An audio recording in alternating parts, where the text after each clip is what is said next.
Sampai yang saya ceritakan di makalah ini ada orang Bedui, ada seorang khotib khutbah, fawarobbis sama'i wal ardi innahu lahakum misama annakum tantikun. Arabinya tanya sama Pak Khotib, itu kan artinya kan demi Tuhannya langit dan bumi. Si Arabi tanya Pak Khotib, yang bikin murka Allah itu siapa? Kok sampai Allah terpaksa sumpah? Karena si Arabi tahu orang sampai sumpah itu pasti karena tersinggung. Kalau nggak tersinggung ngapain Anda sumpah? Dalam kehidupan sehari-hari kalau kita sampai sumpah itu karena tersinggung. Kita ditagih orang bisa, sesuk tak sahur, ditagih lagi bilang kita tak sahur. Nah, serap percaya banget, wallahi sesuk tak sahur. Kalau orang sumpah itu karena tersinggung. Ternyata betul. Sampai cek di Quran. Kalau Allah memulai surat dengan sumpah, pasti terusannya Allah itu duka atau marah karena sumpah itu untuk yang tersinggung. Makanya di Balaghah diterangkan kalau kaidah normal, kondisi normal kamu harus bilang Zaidun qaimun. Kalau mukhatab ada indikasi tidak percaya, kamu bilang inna Zaidan qaimun. Kalau selalu kelihatan tidak percaya, kamu harus bilang wallahi inna Zaidan laqo. Bismillahirrahmanirrahim. Assalamualaikum warahmatullahi wabarakatuh. Semoga video kali ini menambah wawasan kita dalam beragama dan bermanfaat buat dunia maupun akhirat. Amin. Oke, selamat menyaksikan kajiannya. Bismillahirrahmanirrahim. Tabarakalladzi nazzala al-furqana ala 'abdihi liyakuna lil 'alamin nadhira. Allahumma shalli wa sallim ala sayyidina Muhammad wa ala alihi wa sahbihi wa barik wa sallim asma'in. Amma ba'du.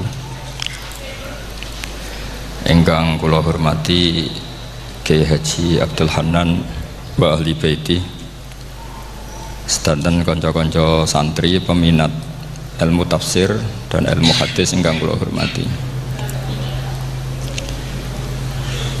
Berbicara tentang ilmu tafsir, ada beberapa ulama yang menghindari kata tafsir karena makna tafsir itu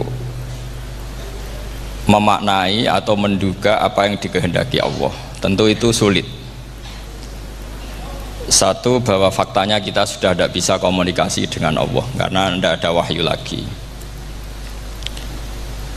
Sehingga dari kehati-hatian ini pernah suatu saat Abu Bakar ditanya, ma makna abban fi qaulihi ta'ala wa faqihatan wa abba.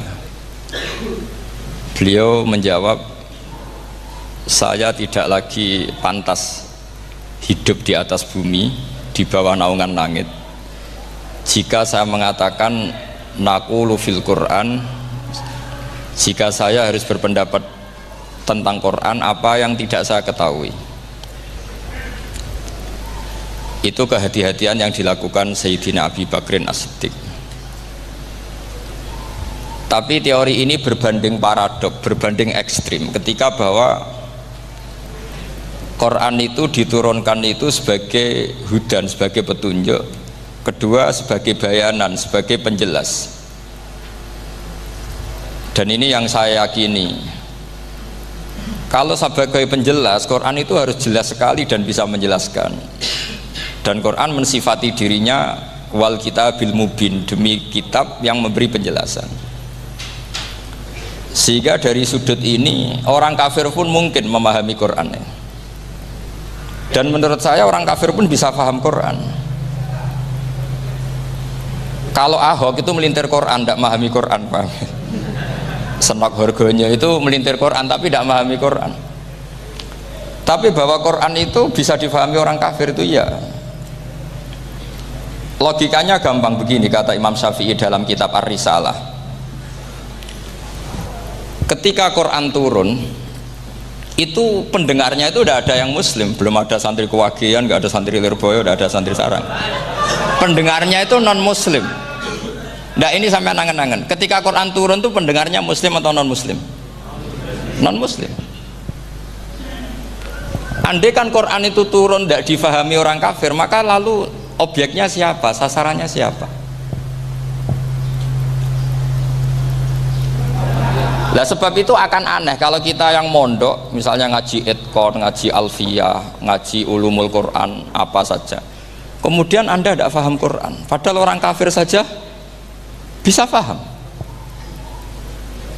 Nah ini tantangan bagi kita. Sing kafir wis iso paham Quran, masa kita santri ndak? Tidak paham Quran. Makanya begini, di antara awal-awal periode Makkiyah ada surat disebut Qul ya ayyuhal kafirun. Katakan Muhammad ya ayyuhal kafirun. Karena mukhotabnya atau lawan dialeknya Nabi adalah orang-orang apa? Kafir. Mereka paham ketika dijelaskan Quran, paham. Dan sebagian mereka menjadi mukmin karena paham. Itu termasuk isi makalah yang saya utarakan di sini. Mereka tanya, ya Muhammad, siflana robbak, amin dahabin, amin nuhasin, amin hajarin.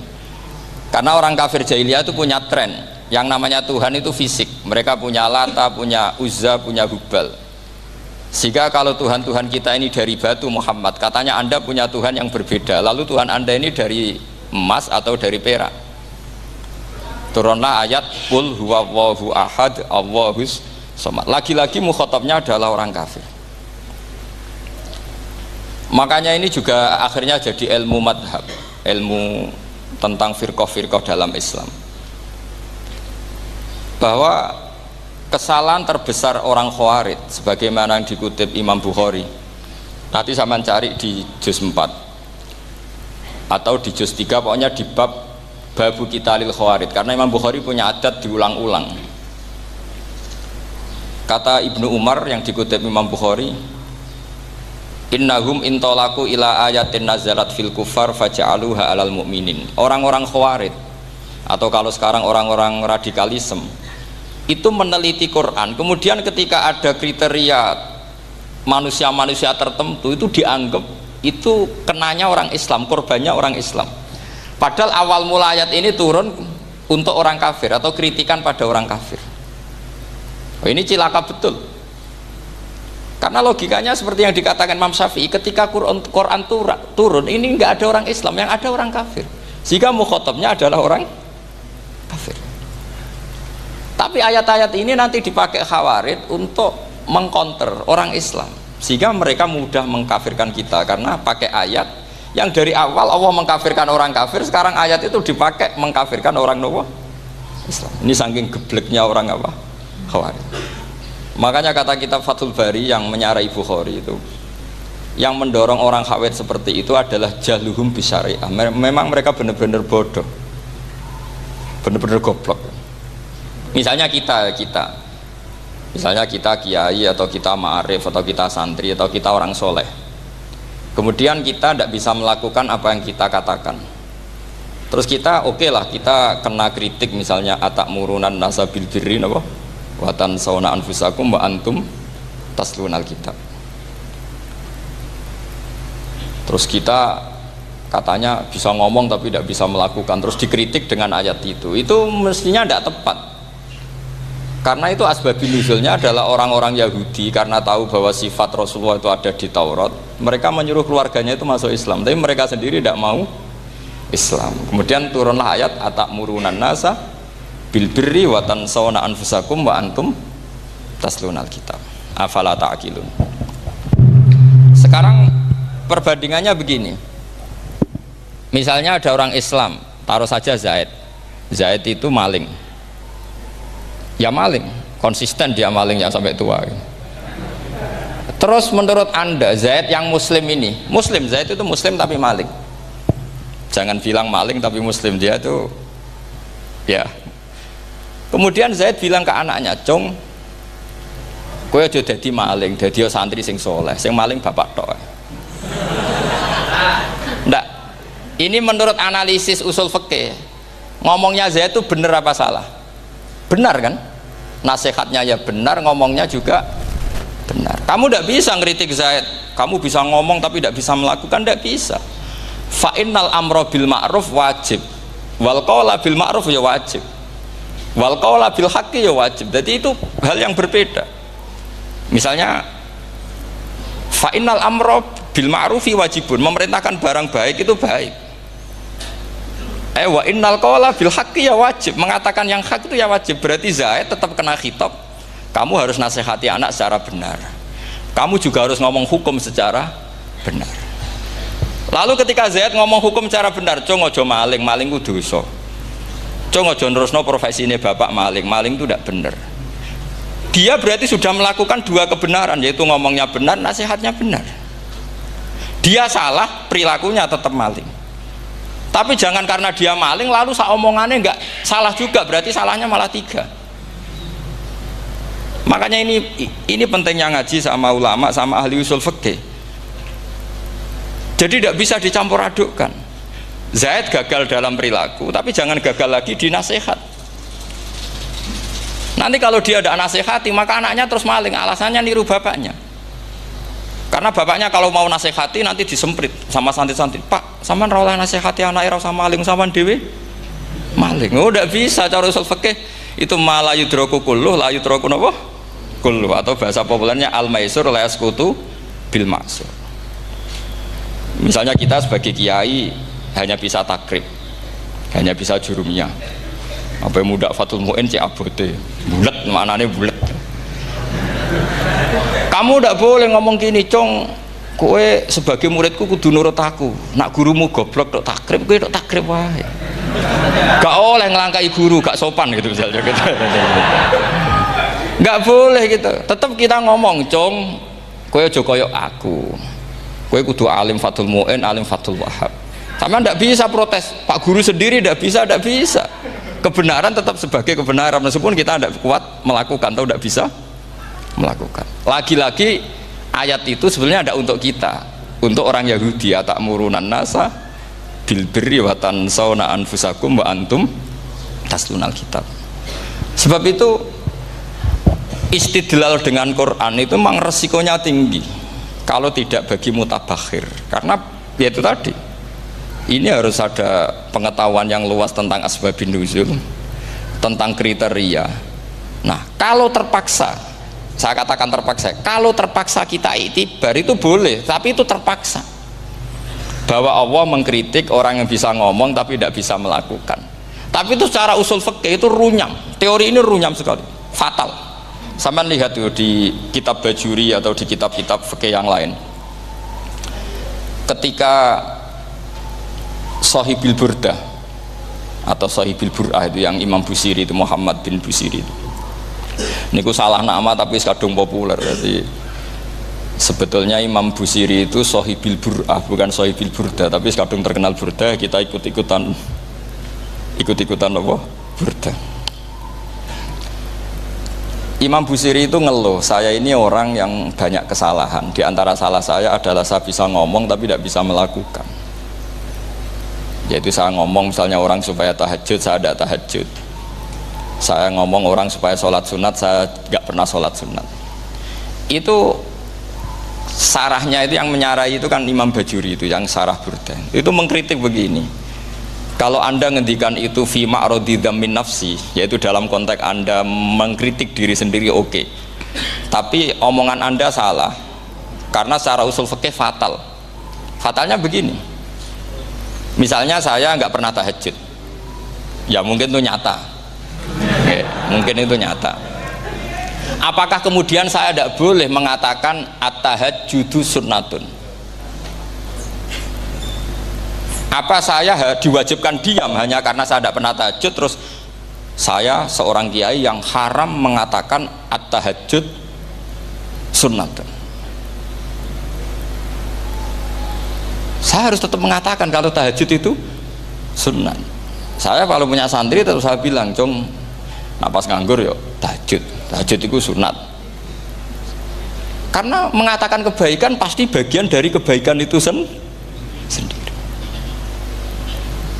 Makanya kata Imam Bajuri, fakaifa yakunul amru bil ma'rufi mazmuman. Bagaimana mungkin sesuatu yang jelas baik karena memerintahkan kebaikan mazmuman menjadi sesuatu yang tercela hanya karena yang mengatakan tidak melakukan. Fa innal fi'la ya amrun wal hukmu ya amrun akhar. Itu beda.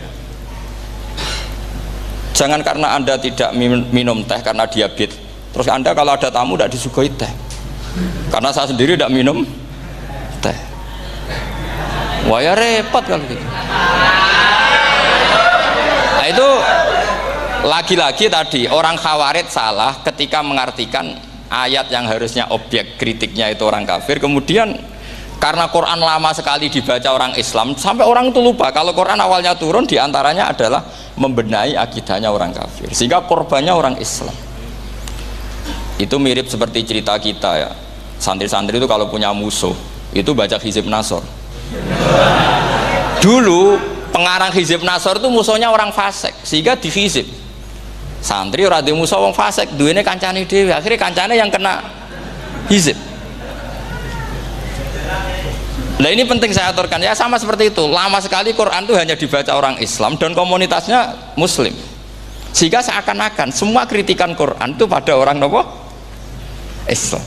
Padahal jelas Quran ada kul ya ayyuhal kafirun. Jelas mukhatabnya orang kafir. Sadaqata lakum dinukum waliyadin. Nah ini penting kalau aturakan. Makanya kalau melihat itu, Quran jelas bisa difahami orang kafir. Bahkan banyak orang kafir yang menjadi muslim karena faham maknanya apa? Faham maknanya Quran. Itu jelas sekali. Itu masyhur sekali dialeknya Nabi dengan Walid bin Mughirah, dengan Utbah, dengan banyak sekali, termasuk dengan Abu Jahal, dengan Abu Lahab. Bahkan orang-orang kafir Quraisy itu menyewa namanya Musailamah Al-Kadzab. Kalau di sini umumnya baca Musailamah apa Musailimah? Trennya di sini pakai fathah ya. Oh, itu entah ya, nggak tahu saya yang masalah yang mana itu kan, karena memang kalau dalam ilmu riwayat itu sekali salah baca itu kasus betul, kayak Sa'id bin Musayyab atau Sa'id bin Musayyib itu ketika beliau sugeng itu kalau dipanggil Sa'id bin Musayyab itu marah besar, karena maknanya Sa'id al-Musayyab itu yang ditawan. Makanya beliau bilang sayyabatni Irak wa anal Musayyib. Orang Irak mengatakan saya ini ditawan, sebenarnya saya yang menawan mereka. Tapi al-masyhur itu dibaca Sa'id bin Musayyab, padahal dia tidak mau dipanggil Sa'id bin Musayyab, Sa'id bin Musayyab. Karena nama ini penting. Pentingnya begini, ini kata Rasulullah kalau sedang guyon, kata Nabi, mbok kamu itu sekali-kali mikir, kenapa saya ini diberi nama Allah Muhammad, katanya. Ini hadis sahih di Bukhari, ada di Kitabul Adab, banyak lah tag ini. Kenapa ya Rasulullah? Allah itu senang bingung wong kafir, kata Rasulullah. Karena Abu Jahal kalau manggil saya jadi bingung. Itu kalau orang Arab kan pasti tahu maknanya. Muhammad maknanya orang yang terpuji. Sehingga kalau Abu Lahab ngomong itu jadi paradok. Hei orang yang terpuji, kamu bohong. Kan jadi aneh. Ya Muhammad kadzabta. Hei Muhammad kamu bohong. Kalau diterjemahkan hei orang terpuji, kamu bohong. Itu akhirnya sahabat tertawa-tawa, karena cek pinter ya pangeran milih nama kamu ya Rasulullah, karena ini bingungkan musuh gitu. Makanya kalau kamu udah anak kiai itu anak kamu panggil namakan saja Agus, pasti satu pondok manggil Gus semua. Itu aman itu. Oh itu mbok yang nggak seneng tetap panggil Gus. Karena kalau untuk Gus putra kiai kan butuh di bapak kiai, kan bapak kadung ra kiai itu kan, itu ada triknya, yaitu anaknya dinamain Agus.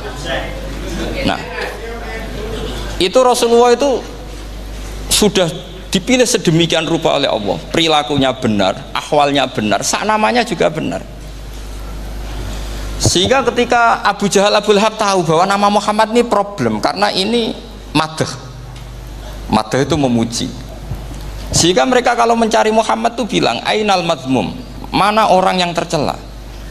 Terus orang-orang Quraisy tidak paham kamu nyari siapa. Akhirnya mereka bilang ana atlubu Muhammad, dan saya cari Muhammad. Akhirnya bilang Muhammad lagi. Nah, itu nah Quran juga main di ranah nama, sehingga Abu Jahal itu namanya kan Abul Hakam. Orang Islam dari awal memanggil Abu Jahal, karena kalau sampai kita manggil Abul Hakam kita akan mengalami paradok, ya Abul Hakam, hei bapak dari semua kebijakan, kamu begini kan kacau. Makanya itu dari sini orang nggak boleh salah apa? Salah nama. Ini penting kalau aturakan, karena kadang menganalisis Quran itu satu bilisanin Arabi mubin, kata Imam Syafi'i, wa innahu latanzilu rabbil alamin nazala bihir rohul amin ala qalbika litakuna minal mudhirin bilisanin Arabi mubin. Di antara, kata Imam Syafi'i ini, di antara aturan pokok memahami Quran adalah dia malian bil Arabiyah, dia sangat-sangat menguasai bahasa Arab. Itu masyhur dalam dialek Imam Syafi'i. Saman kalau ngaji takrib atau Fathul Mu'in, syarat sahnya tayamum lil musafir itu apa? Tolabul ma', mencari apa? Air. Sampai kalau di takrib dicontohkan, kalau di tempat atas nyari ke bawah, kalau ke bawah nyari ke atas. Imam Syafi'i ditanya, kaifa taqulu bi syartit tolab, bagaimana anda berpendapat bahwa tolabul ma' itu wajib untuk menjadi sahnya tayamum? Terus Imam Syafi'i faqara'a falam tajidu ma'an, kamu pergi kemudian falam tajidu ma'an, kamu tidak menemukan air. Terus Imam Syafi'i mengatakan la yuqalu liman lam yatlub lam yajid wa innama yuqalu lam ya'rif, katanya. Orang yang nggak pernah mencari itu tidak bisa dikatakan lam yajid, tidak menemukan. Kalau belum mencari namanya tidak tahu. Padahal Quran bilang kamu pergi kemudian kamu tidak menemukan air. Tidak menemukan itu berarti harus mencari dulu, baru dikatakan lam yajid, tidak menemukan. Kalau tidak pernah mencari namanya tidak tahu. Hanya gitu tok itu jadi ilmu bahwa tolabul ma' itu wajib, karena Allah mengatakan falam tajidu ma'an la yuqalu liman lam yatlub lam yajid wa innama yuqalu lam ya'rif. Orang dikatakan tidak menemukan berarti setelah mencari kemudian kesimpulannya tidak menemukan. Kalau belum mencari namanya apa? Tidak tahu. Nah, dari sini Imam Syafi'i istidlal wajib tolabul ma'. Ini namanya malian bil arabiyah. Dia menguasai bahasa Arab. Begitu juga ulama-ulama sufi. Itu ada cerita Aba Yazid Al-Bustami, itu ada muridnya baca ayat wasiqal ladzina taqaw rabbahum ilal jannati zumara. Orang-orang takwa itu digiring menuju surga. Itu dia nangis. Muridnya kaget, ini guru saya tidak benar, ini ada cerita surga tapi dia malah nangis karena ayatnya itu digiring. Terus kata Abu Yazid, mereka itu di mana saja, masa ke surga aja butuh digiring? Ke surga itu kan nikmat, ngapain butuh digiring? Saya tidak mau, kata dia. Abu Yazid itu gak mau digiring ke surga, itu gak mau. Muridnya kan tambah kaget, memangnya mau neraka kan, gitu pikirannya itu. Ternyata beliau jawabnya sederhana, saya pas itu sudah dekat sama Allah sehingga tidak perlu digiring. Kemudian saya sudah panitia kiamat pas itu, jadi tidak perlu digiring. Nah ini nanti penting jadi satu aturan ilmu ulumul Quran. Saya di rumah itu istiqomah ngajar Qawaidul Asasiyahnya Said Muhammad yang dulu ditulis abahnya Zubdatul Itqan oleh Said Alawi. Kemudian Zubdatul Itqan itu tentu dari kitab Itqan.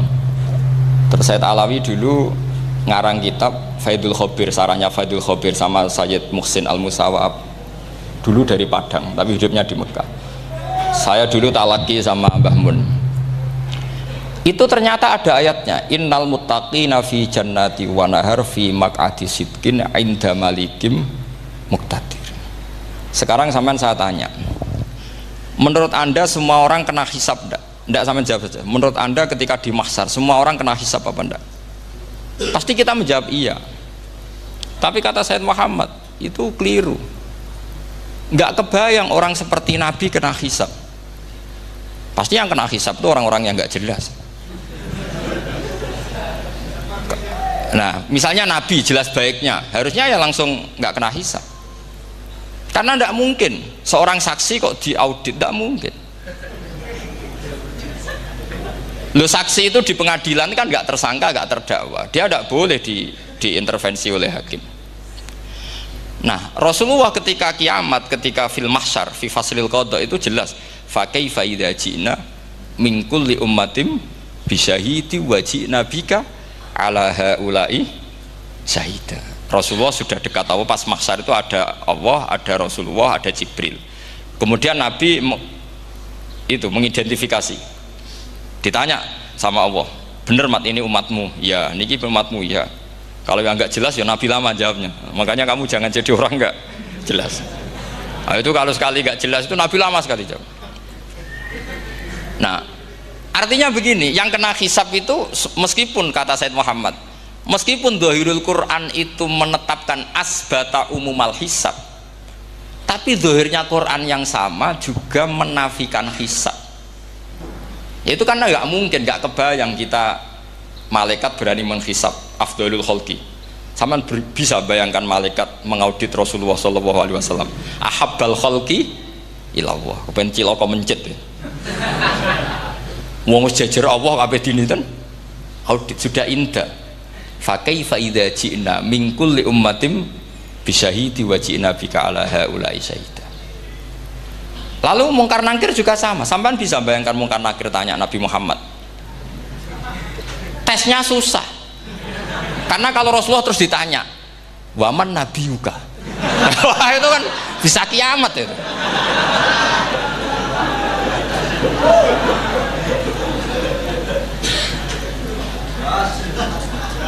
Paham ya? Makanya kata Sayyid Muhammad, ini kan teman-teman tanya, biar carane alim tafsirnya saja, sarannya 1 hafal Quran, 2 hafal Sahih Muslim, 3 semua orang sudah mati, tinggal kamu yang alim. Nah, itu mesti aman itu.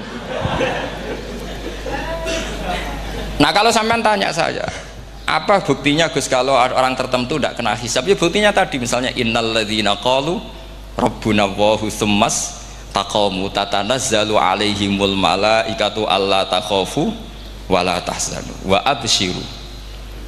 Mungkar nakir adalah malaikat penakut membawa ketakutan.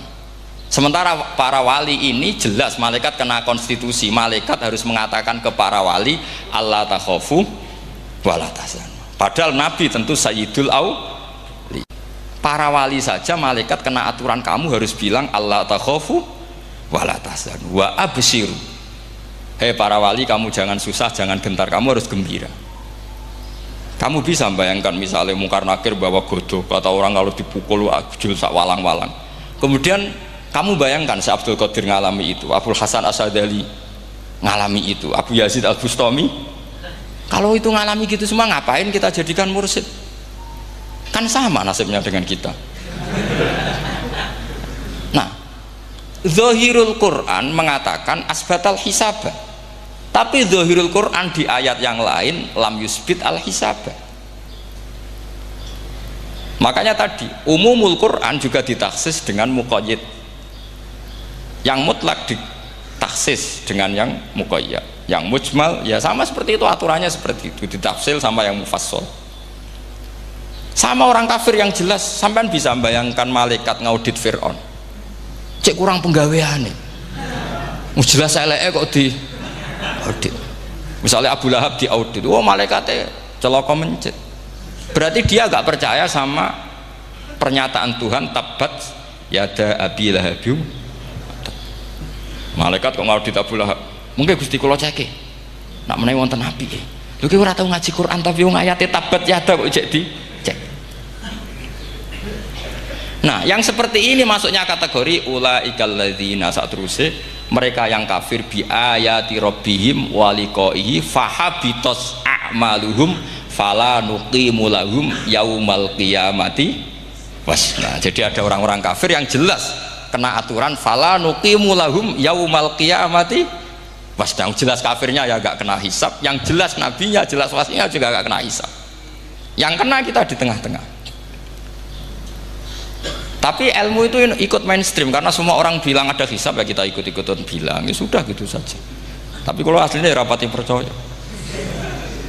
Umumnya uang gerono mati ditalkin ya kita melok-melokan nalkin. Tapi kalau kadang ya gak kebayang piye nak wali-wali ditalkin.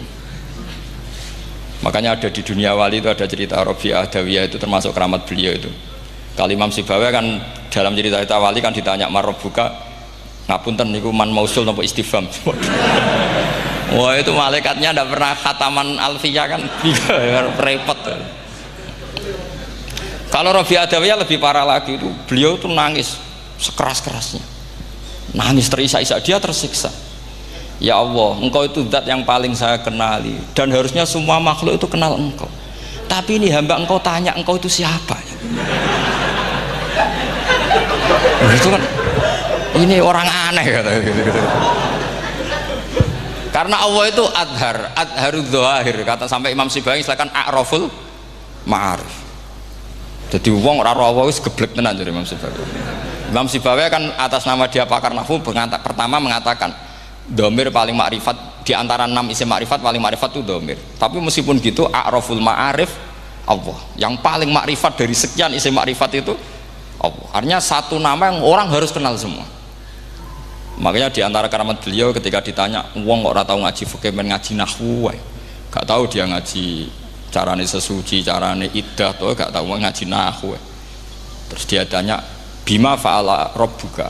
Lalu Allah memperlakukan kamu gimana? Terus kata Imam Subabeh, ghafaroli, Allah mengampuni saya karena saya orang yang mengatakan Allahu a'raful ma'arif. Ini penting kalau aturakan. Jadi makanya kalau sampean tanya caranya ilmu alim gimana, ya satu tadi, kalau sampean masih banyak orang hidup, syaratnya kamu harus hafal Quran, hafal hadis, hafal sekian ribu hadis, hafal sekian ulumul Quran.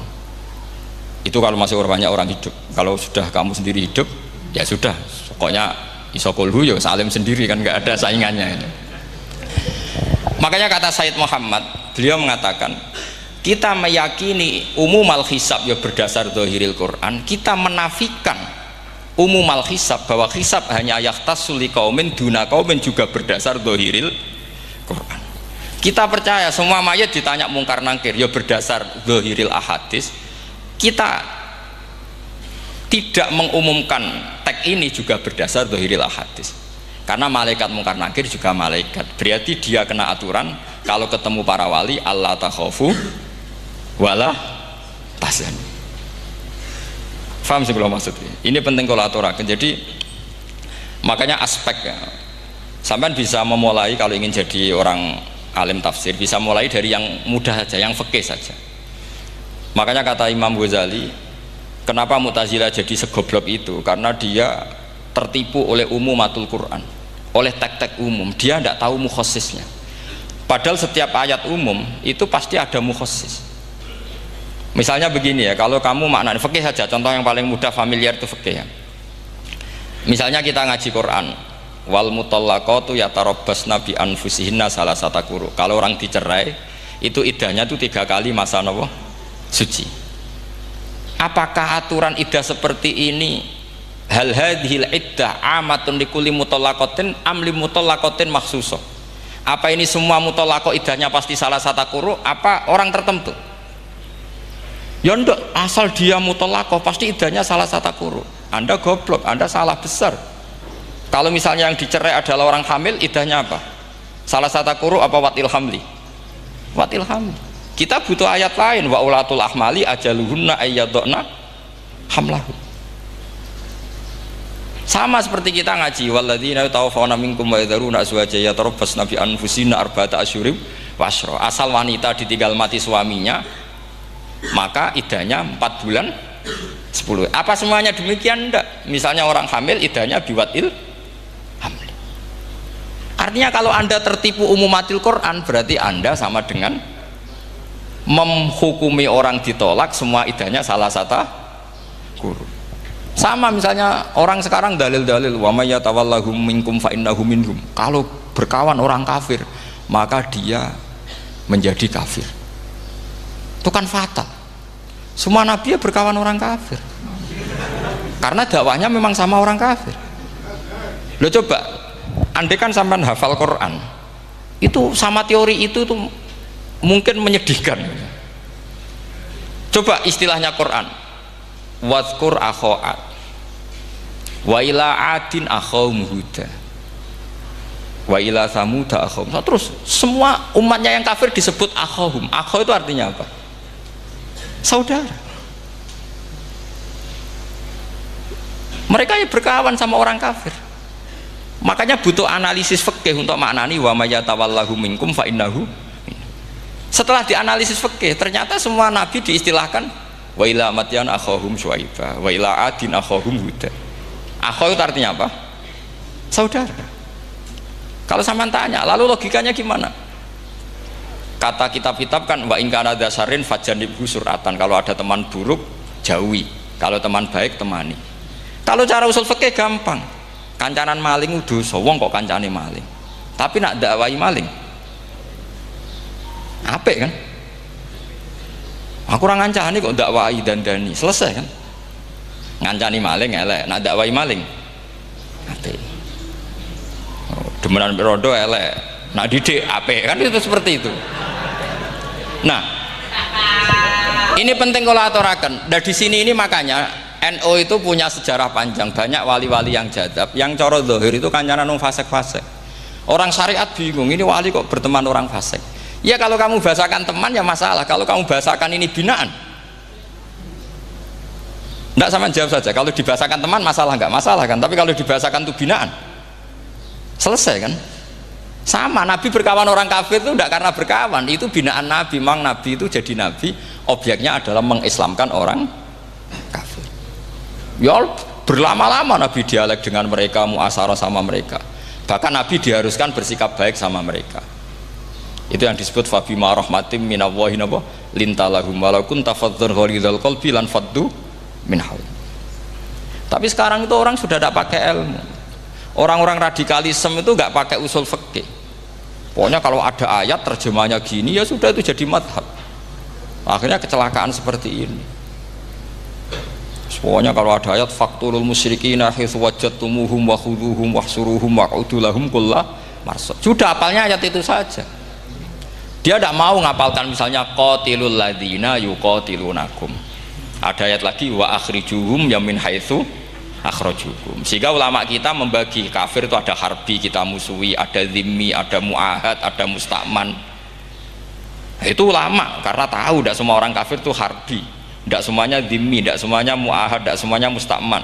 Kalau harbi oke, kita perang, kalau zimmi ya kita bina, kalau muahad ya sesuai perjanjian kita, kompensasinya apa, MOU-nya kayak apa. Tapi apalnya mereka ayat satu tema. Nah celakanya kita yang ngaji di pondok-pondok yang katanya spesialis ingin alim tafsir, apalnya ya satu ayat juga.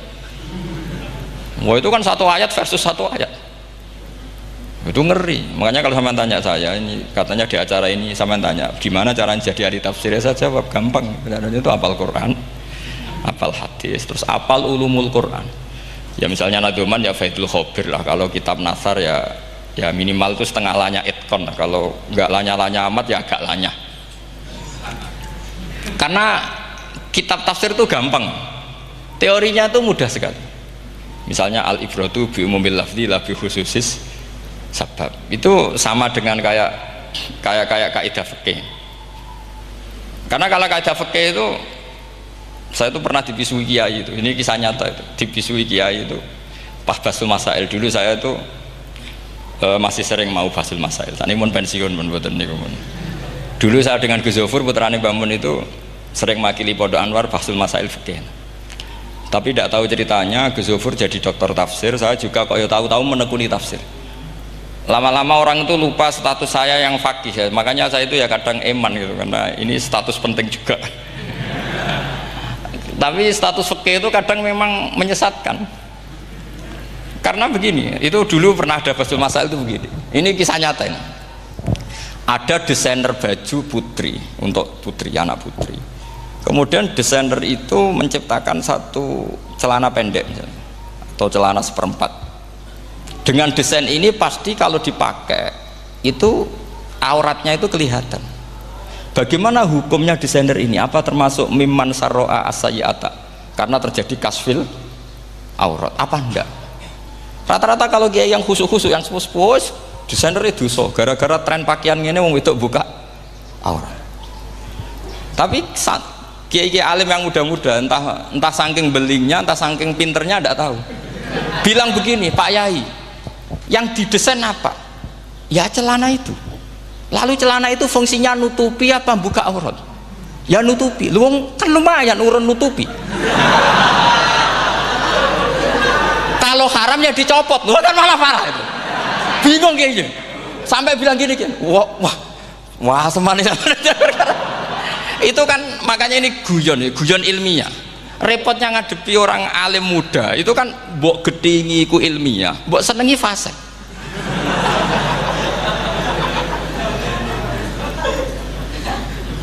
Ketika kiai yang khusyuk tadi tak tanya, kalau desainer katok seperapat,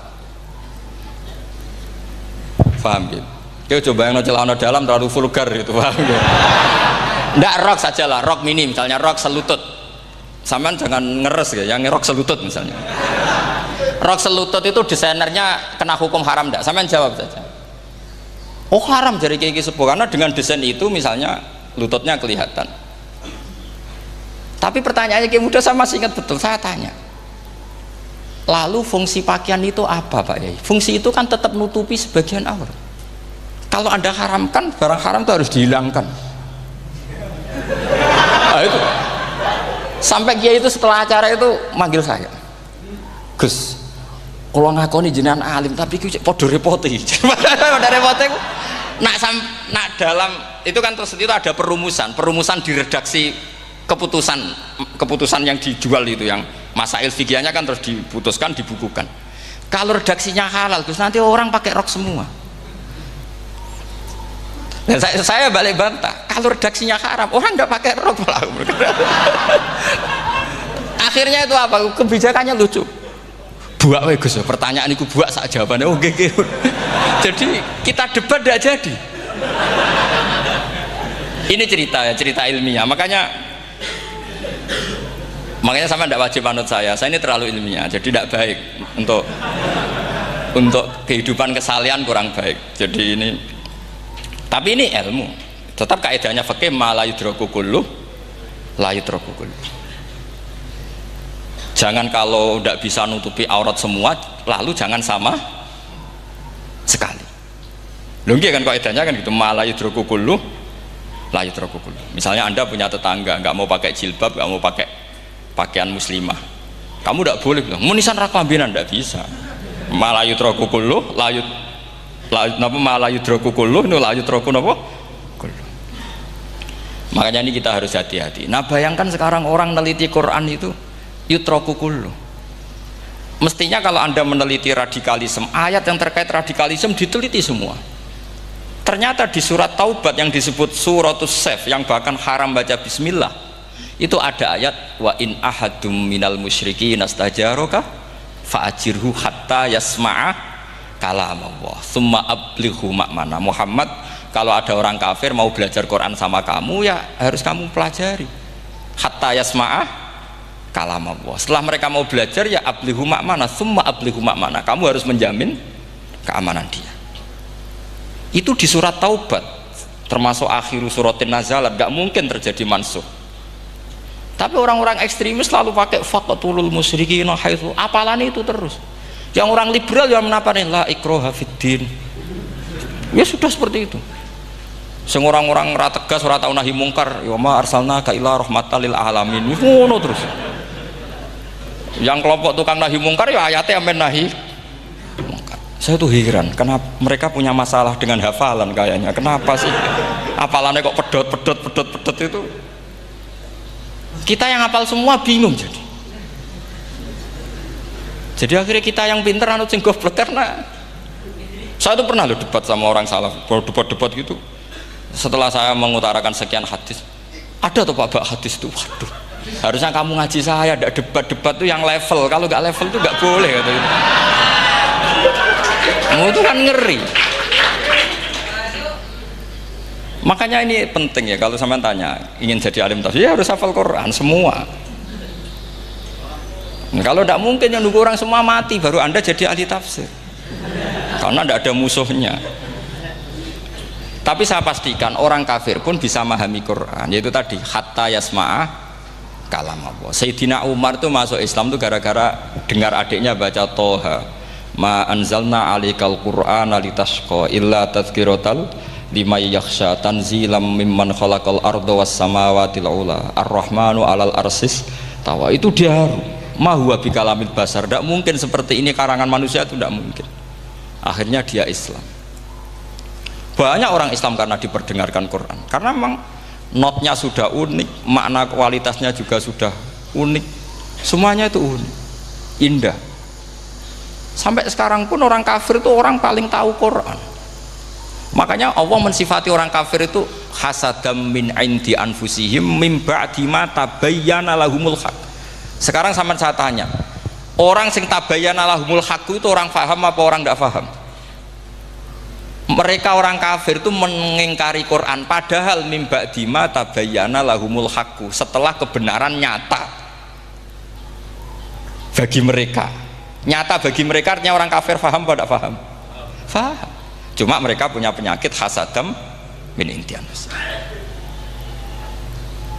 Mereka juga kalau ada ayat tentang ahkam yang memberatkan, mereka bilang i'ti bi Qur'anin ghairi hada au baddilah. Muhammad harusnya jangan tema itu yang diangkat, bu cari Quran yang lain yang enggak tema itu. Mereka sampai memilih tema itu karena paham apa karena tidak paham? Karena paham. Makanya di makalah saya pastikan ngaji tafsir itu gampang karena orang kafir pun bisa.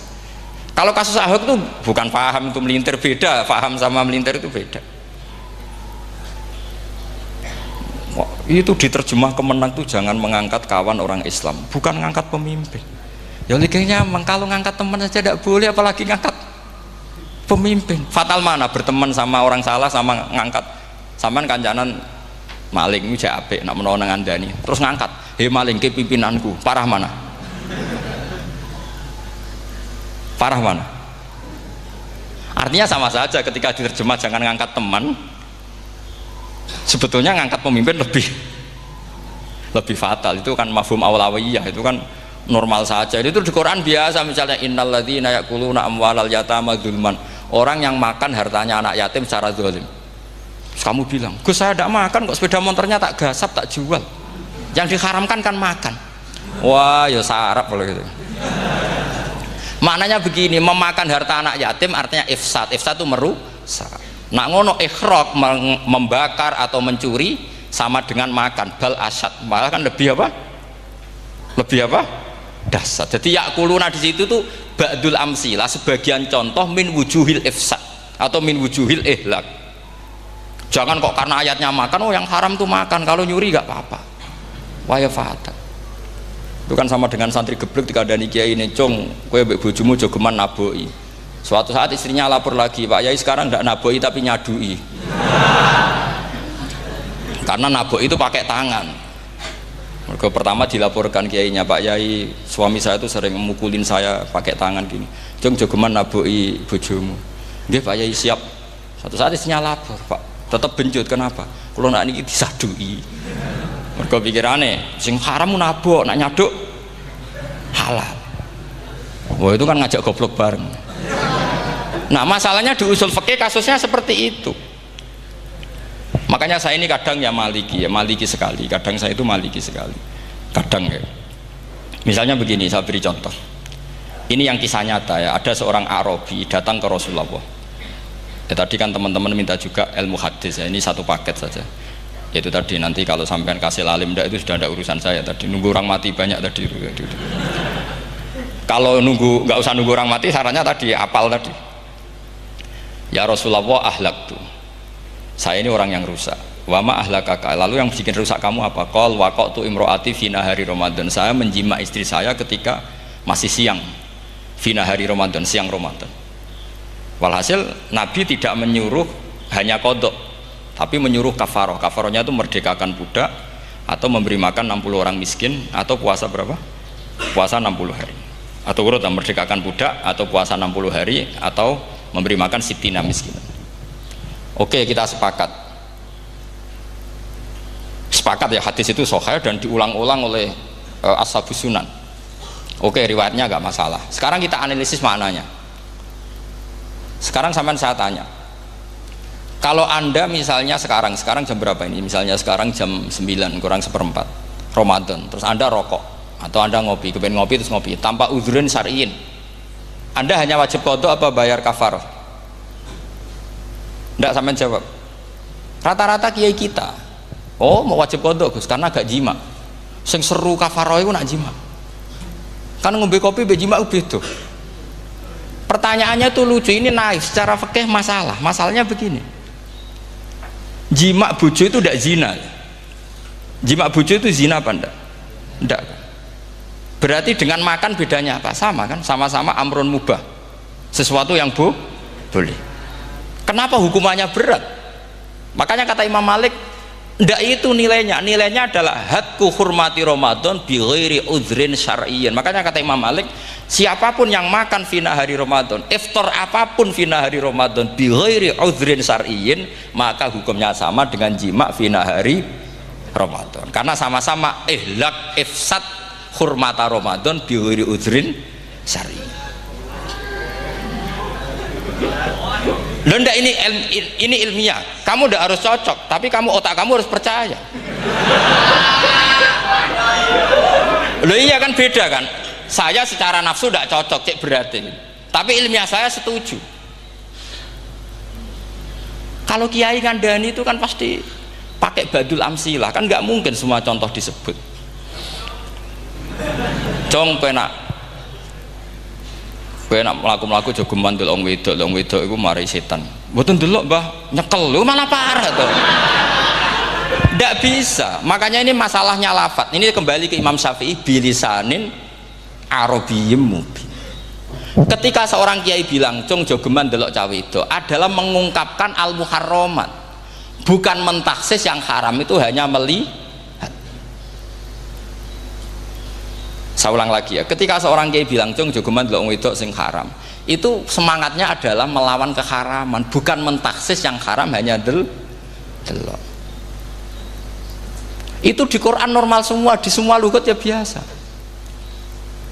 Itu kan sama seperti misalnya seorang mbah ngasih uang cucunya, cung tak kayak duit 100.000, cung gue tuku es, terus gue mendingan nak ragu tuku es haram iki kan ngongkone tuku es.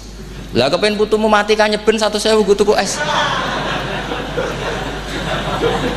Ya mulai dulu istilahnya nak mbah ngekeki putu cung 100.000 gue tuku es, cara wong kuno.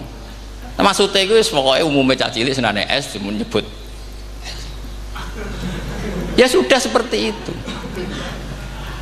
Sama seperti Quran menghentikan begini. Ini memang saya latih yang fikih dulu, yang pokok-pokok. Di antara yang nggak boleh dikawin adalah wa antasma'u bainal ukhtaini illa ma qad salaf. Kamu tidak boleh menikahi Sri dan Zainab, kakak beradik. Sudah sepakat nggih? Fi nikahin wahid nggak boleh al jam'u bainal ukhtain. Jadi mbaknya kamu kawin, adiknya kamu kawin, fi nikahin wahid. Tapi nak ngeduni boleh, berarti kan dengan waktu yang berbeda. Quran hanya menyebut itu. Kemudian Rasulullah zaman Sugeng itu hanya nambahi wala binal mar'ati wa ammatiha wala binal mar'ati wa kholatiha, juga agak boleh menikahi ponaan plus buliknya, baik bulik dari bapak yaitu ammah maupun bulik dari ibu disebut apa? Kholah. Kemudian ulama fikih merasa ada yang kurang, ditambahi lagi. Dua perempuan yang andekan yang satu itu lelaki kok haram nikah, berarti haram jam'u fi nikahin wahid. Misalnya cucu rabibahnya boleh enggak? Enggak boleh kan?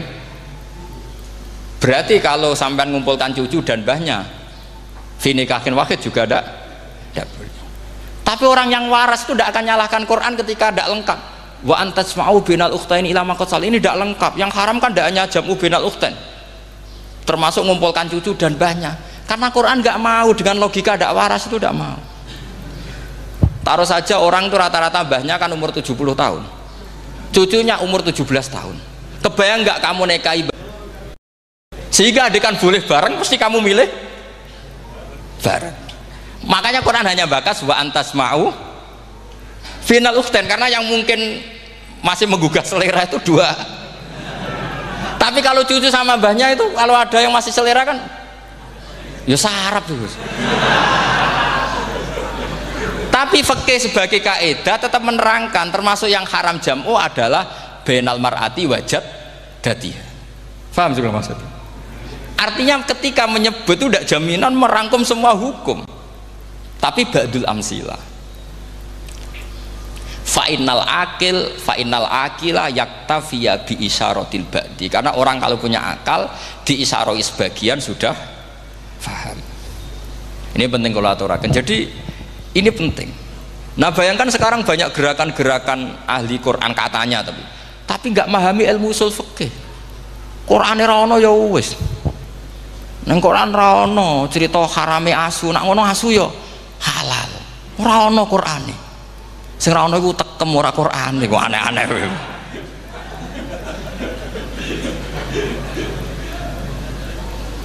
Itu kan sama. Terus sampean misalnya tadi jam 09.00 Ramadan tambah udzurin syariyin terus mangan mie rokokan, itu kan melecehkan Ramadan biguri udzurin syariyin, karena melecehkan hurmata Ramadan kena sanksi separah itu. Jangan kamu terus bilang tapi Nabi hanya bilang masalah jima fi nahar Ramadan. Jima istri itu hukumnya itu tidak zina, hukumnya itu mubah, sama dengan makan. Ini cara madzhab Maliki, tapi kita alhamdulillah madzhab Syafi'i. Ya itu masalahnya. Berhubung itu menguntungkan sami'na wa ata'na. Nah, itu. Tapi saya sendiri dalam konteks ini, saya itu ya sangat-sangat Syafiyah, sangat-sangat Syafiyah. Dalam banyak hal sangat-sangat Syafiyah. Tapi dalam banyak hal kadang-kadang saya ya Maliki. Nah, itu kan kalau sama tanya kenapa gitu, ya hikmahnya baca banyak saja. Karena yang Syafi'i itu ya karena bacanya hanya Syafi'i. Itu bukan fanatik, itu keterbatasan.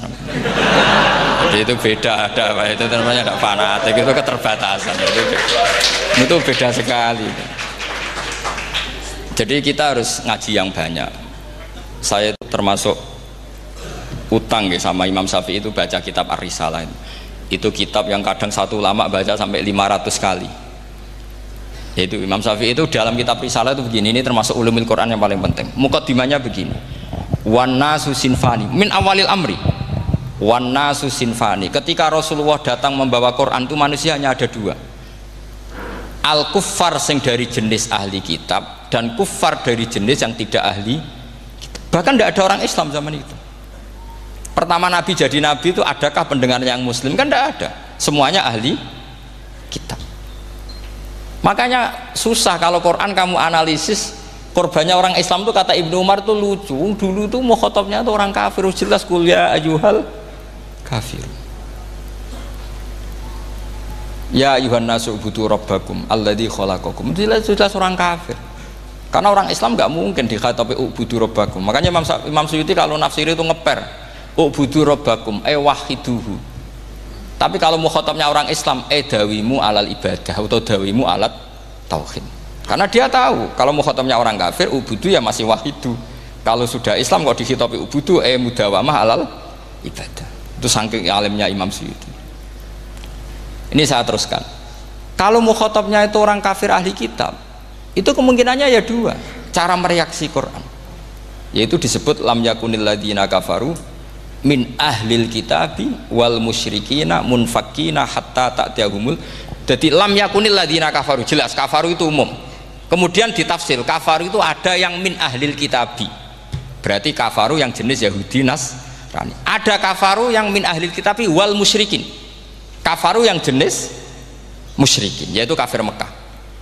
Karena cara kaidah nahwu al atfu yaqtadi taghayyur, kalau ada ataf pasti konteksnya beda. Ja'a Zaidun wa Amrun, berarti Zaid ada Amar, Amar ya tidak bakar, karena Ja'a Zaidun wa Amrun wa Bakrun. Pasti orang ini berbeda. Tidak boleh orang yang sama kamu pakai ataf. Ini sudah clear ya ini ya. Kemudian cara pandang mereka ya beda. Ketika Rasulullah mengajak tauhid, itu ahli kitab tidak masalah. Memang harusnya Tuhan itu satu.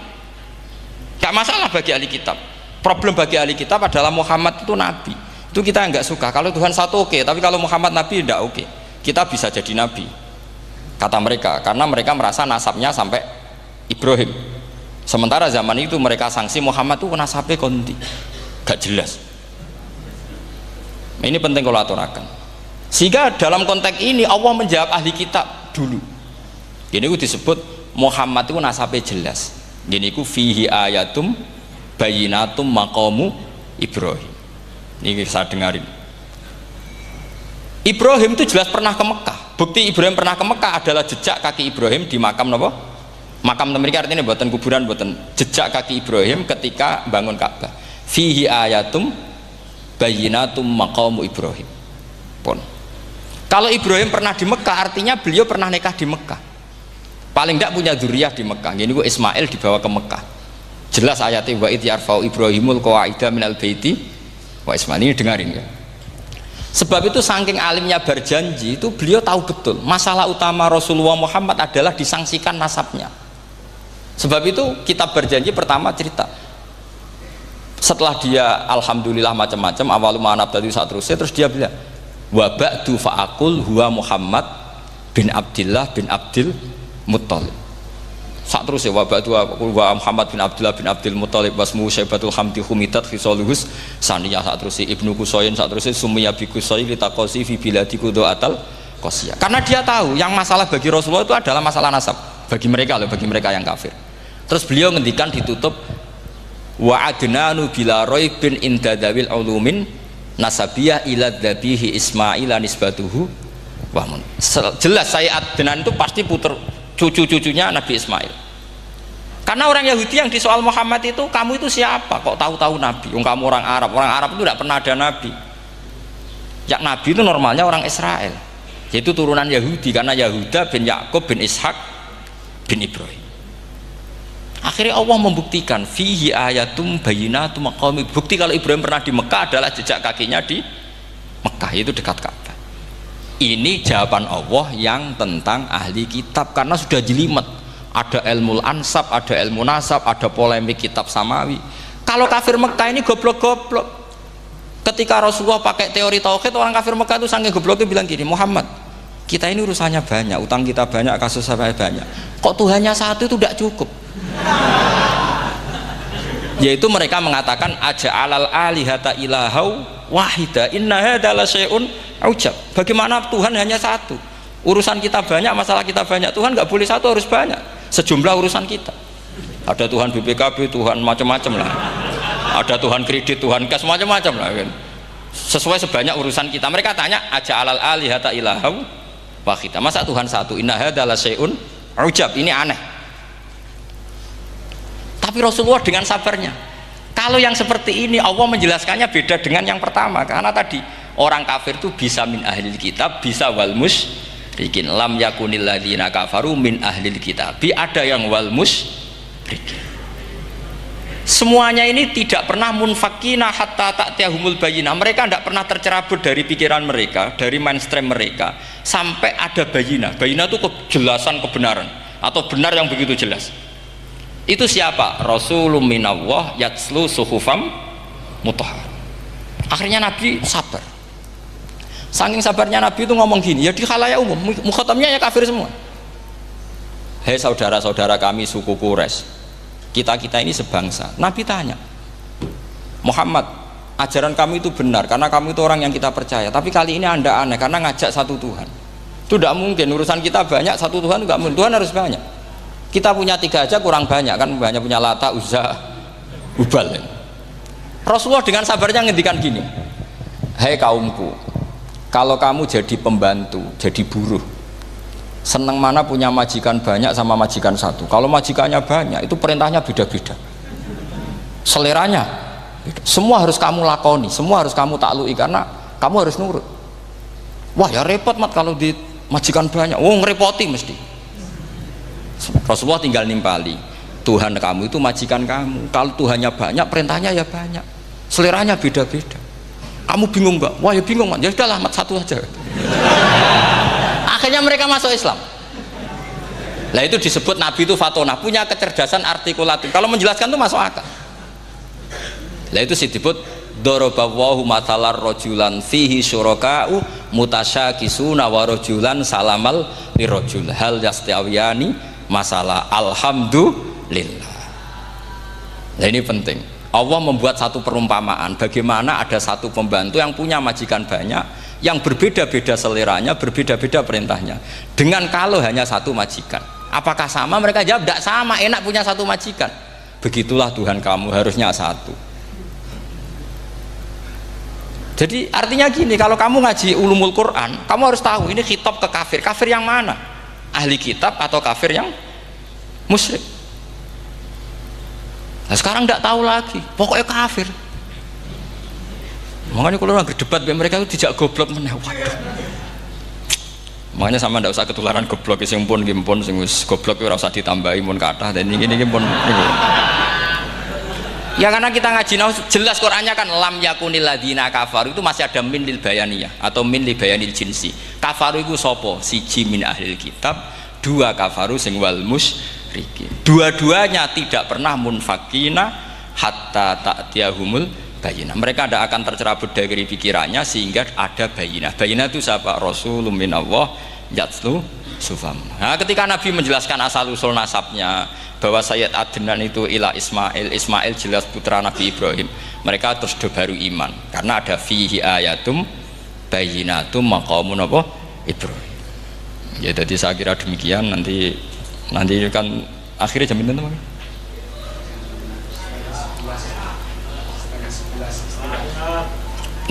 Oh, niki jam pinten istiwa? Nggih, terus saya pikir niku nggih. Kalau misalnya tadi ada tanya jawab, ya tanya jawab carane ngalim saja kan. Itu lebih realistis. Karena kalau sampean iskal, misalnya saya iskal dengan ini kan malah bingung kan. Kalau kamu terkenal pinter, iskal kita goblok ya. Nah wis pinter kok iskal gitu. Jadi saya niru ilmunya Abu Nawas. Abu Nawas tidak bisa pidato. Nggak bisa pidato, suatu saat dipaksa pidato sama khalifah itu. Hei para hadirin, kamu pinter apa goblok? Lah mereka pinter, mau ngandani wong pinter, terus pinter kok ngandani gitu. Akhirnya hadirin itu kan karena seneng sama Abu Nawas itu seneng. Ya sudah Abu Nawas, kalau gitu kita goblok. Aku mau mengambil wong goblok. Akhirnya terus wassalamualaikum warahmatullahi wabarakatuh. Jadi itu Abu Nawas juga bisa pidato, tapi dia tahu saja caranya menyelesaikan masalah. Jadi itu Abu Nawas. Jadi ya orangnya kacau tapi cerdas itu, makanya jadi guyonan. Sebenarnya Abu Nawas itu figur yang nyata, tapi tidak senaif yang diceritakan orang-orang di anekdot itu. Ya, beliau itu orang soleh ketika era Harun ar-Rasyid. Tapi ya tadi karena banyak cerita yang macam-macam. Ya, Abu Nawas itu, makanya ini cerita anekdot. Jadi riwayatnya nggak jelas tapi lucunya jelas itu. Jadi itu. Dia itu mangkel punya tetangga profesor ahli astronomi. Adiknya aku mau iso omong tok. Abu Nawas mau pinter molak-malik omong kan masyhur itu. Dia cerita hari Senin tanggal sekian lihat Abu Nawas di alun-alun mau terbang. Orang lihat semua itu Abu Nawas itu ya sudah di podium ya gitu-gitu tok. Kok nggak mau terbang-terbang? Ya mau itu ya tidak. Wassalamualaikum warahmatullahi wabarakatuh. Yang bilang Abu Nawas terbang siapa? Abu Nawas mau terbang. Yang namanya mau itu ya tidak.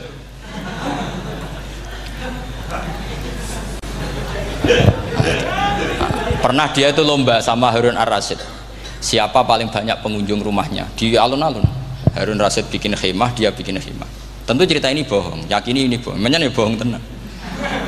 Makanya ini anekdot, hanya guyonan. Harun Rasyid karena dia raja itu ada apel, ada makanan macam-macam. Ya tentu pengunjungnya banyak. Batas akhir itu penilaian jam 12 malam. Abu Nawas tenang, satu pun nggak ada pengunjung, nggak ada makanan, nggak ada apa. Pas jam 12 rumahnya dia, kemahnya dibakar. Orang ke dia semua. Dit menang dia karena jumlahnya. Bahkan Harun Rasyid itu datang ke kemahnya dia. Karena lombanya kan pengumpulan massa terbanyak tit jam 12. Harun Rasyid pikirannya santri ya guys, sugoi jajan mesti teko, pikirannya gitu. Abu Nawas pikirannya beda, jenenge ana kebakaran pasti datang. Wis dihitung biaya khemah sama hadiahnya banyak hadiahnya. Yang ahli falak ini punya ilmu yang rasional, yang pinter sekali. Dia ilmuwan bahwa bumi itu bulat-bulat. Nah saya lagi tren meyakini bumi flat itu ya kacau nih. Mau gara-gara penjelasan sing sepihak. Ini gua nganggur. Lah wong ilmuwan kok sentimennya perkara wedi duit. Enggak boleh ilmuwan menyebut sentimen apa? Uang. Akhir bumi itu bulat-bulat. Jadi kalau Anda jalan ke timur terus nanti ke titik yang sama. Abu Nawas paham karena dia memang enggak ahli sains gitu. Suatu saat si profesor ini kemalingan, malingnya melayu ngetan. Terus minta tolong sama Abu Nawas, kejarlah maling itu. Kemana? Ke timur. Dia ngejar ke barat. Ditanya sama profesor, saya udah bilang larinya maling itu ke timur, kalau kejar ke barat nanti ketemu di titik yang sama. Jadi, akhirnya profesornya ngerti, oh ngenyek tuh. Jadi, nah khawatir saya nanti kalau santri-santri tidak pinter ilmu, terus pilihannya ilmu kayak Abu Nawas, jalan pintas tadi. Karena belajar falak jelimet, belajar faraid apa? Jelimet, ada aul, ada roh, terus semua ada masalah yang ruwet-ruwet terus. Akhirnya mau olah bicara. Ini musibah inna lillahi wa inna ilaihi raji'un. Itu tidak boleh. Quran tidak mengajarkan itu. Quran tetap mengajarkan ilmu meskipun ada nilai seninya. Ya tadi nilai seni tadi misalnya Allah mencontohkan darabawu masalah rajulan fihi syuraka. Terus kedua uniknya Quran itu begini. Setelah dipikir itu nyata-nyata lebih detail. Misalnya begini. ketika Allah mencontohkan ba'udah itu nyamuk, itu orang-orang kafir itu bilang gini, ya Muhammad, Tuhan Anda kehilangan stok ilmiah sehingga contoh itu enggak yang dahsyat tapi sekedar nyamuk. Wong nyamuk kok digawe contoh. Mbok ya contoh itu dinosaurus, tak jerapah, tak apalah yang keren itu. Mosok contoh apa? Nyamuk. Terus Allah menjelaskan innallaha la yastahyi ayyadriba apa? Mathalamma. Contoh apa saja? Apa saja itu ditafsiri ba'udotan fama fawqaha, entah itu nyamuk fama fawqaha atau yang di atasnya nyamuk, maksudnya di atasnya itu fil killah atau fisighor, atau yang di atas nyamuk yang lebih kecil ketimbang nyamuk. Sekarang saya contohkan, kata Rasulullah, contoh yang kecil saja, nggak usah bikin nyawa, nggak usah, itu terlalu mustahil. Seorang pemahat patung, terus kamu pesen, Pak, aku gaekno patung gajah, mesti muni sanggup. Tak muni, Pak, gaekno patung gajah, ukurannya ya semestinya gajah. Oke. Tapi Pak, aku gaekno patung nyamuk, ukurannya ya sak nyamuk. Kira-kira sanggup apa enggak? Artinya ketika Allah gawe nyamuk itu lebih sulit ketimbang gawe gajah apa lebih mudah? Lebih sulit. Karena nyamuk yang sudah kecil, dia punya alat kelamin terus seberapa juga? Alat kelaminnya juga tetap harus ada lubangnya, terus seberapa? Temen saya malah ada yang cangkem elek bilang gini, lalu ya punya kumannya seberapa? Nah ini pentingnya ngaji akal. Kamu jangan hanya bilang, wow dinosaurus, jerapah, seru nyamuk. Nah karena orang sudah ada itibar dengan nyamuk, didatangkanlah nyamuk banyak. Sebenarnya nyamuk banyak itu mergo mangkel, gak diperhatikan itu. Makanya terus. Lah ini saya tahadus binemat, istri saya itu sering protes. Istri saya kalau manggil saya Gus karena orang Jawa Timur. Itu sama-sama jagongan itu, saya itu tidak pati sering digigit nyamuk, ya digigit tidak sesering sampean, itu jelas. Terus saya tanya, Gus punya doa apa, kenapa tidak pati begitu digigit nyamuk? Saya bilang karena saya sudah tahu hikmahnya nyamuk, jadi harusnya dia sudah tidak nyerang saya, kata saya gitu. Makanya ini ijazah, agak mandi salah sampean gitu. Karena tadi logika yang terbangun gitu, kalau Allah bikin gajah, melubangi belalai gajah itu masih masuk akal, bahkan saat kita bikin patung masih bisa. Tapi kata tadi nyamuk itu sudah kecil, harus punya usus, harus punya alat kelamin, harus punya telur, telurnya juga detail lagi.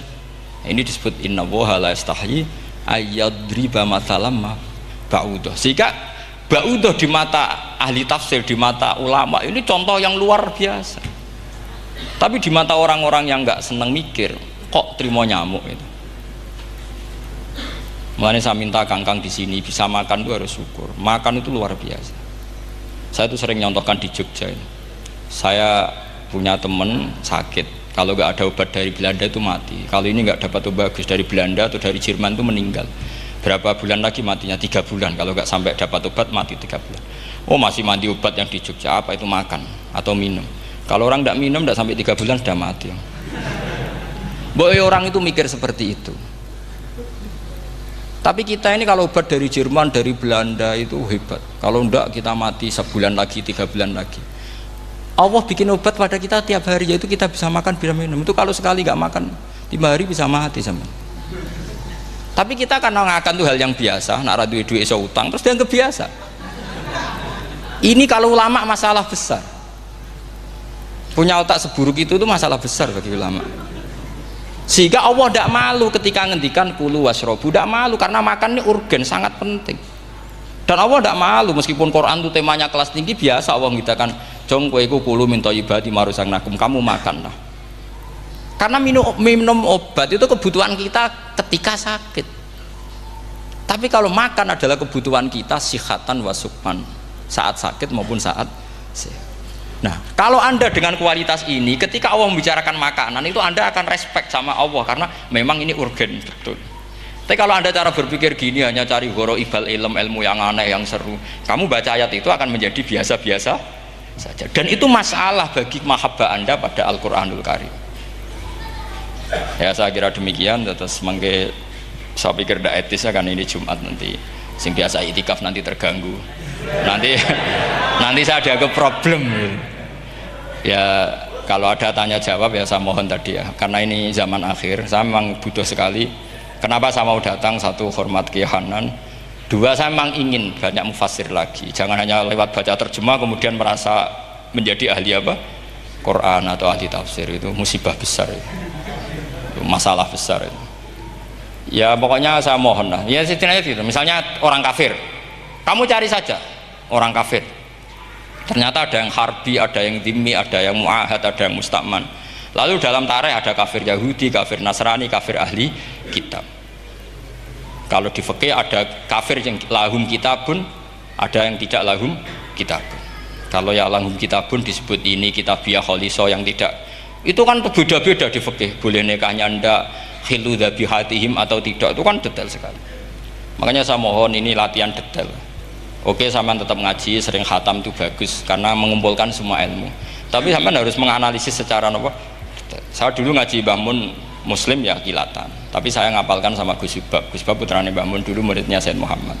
Saya itu tak pelajari lagi di rumah. Tak analisis lagi setelah besar sampai sekarang karena ya itu beda. Kita selalu Rabbi zidni apa? Ilma. Misalnya begini contoh ya, contoh. Kita mungkin tahu maknanya ayat tertentu itu begini. Misalnya begini. Faqula lahu qaulal layyinal la'allahu yatadzakkaru aw yakhsha. Musa dan Harun, jika kamu datang ke Fir'aun, maka kalau ngomong, kalau dakwah itu qaulal layyinan, dengan dakwah yang halus. Nggih, qaulal layyinan. Ini bagi yang ekstremis harus baca dialek ini. Ini kisah nyata yang diceritakan Habib Zain bin Semit ketika ngarang Al-Manhajus Sawi. Juga diulang-ulang di beberapa kitab. Suatu saat ada ustadz corong Jawa Kemelinti datang ke Harun Ar-Rasyid. Harun Ar-Rasyid ini Banil Abbas, termasuk zuriyahnya Abdullah bin Abbas. Karena Harun Ar-Rasyid sebagai khalifah tentu salahnya banyak, namanya pejabat pasti salahnya banyak. Meskipun kebaikannya juga banyak, tapi salahnya juga banyak. Kalau kita kan tidak pejabat, salahnya tidak banyak, tapi prestasinya juga tidak banyak. Ya kan, misalnya ada tamu Raja Salman katanya hormat tamu wajib, kamu kan tidak bisa hormat. Karena dia juga tidak mau dihormati kita kan. Nah terus si ustadz tadi datang begini, saya itu masih hafal teksnya. Ya Amirul Mukminin, inni nasihun lak famusyaddidun alaika fala tajidanna ala nafsika fi nafsika aliyya syai'an. Saya ini mau nasihati anda, tapi saya maaf sekali karena nasihat saya ini kasar sekali. Musyaddid itu kasar, keras.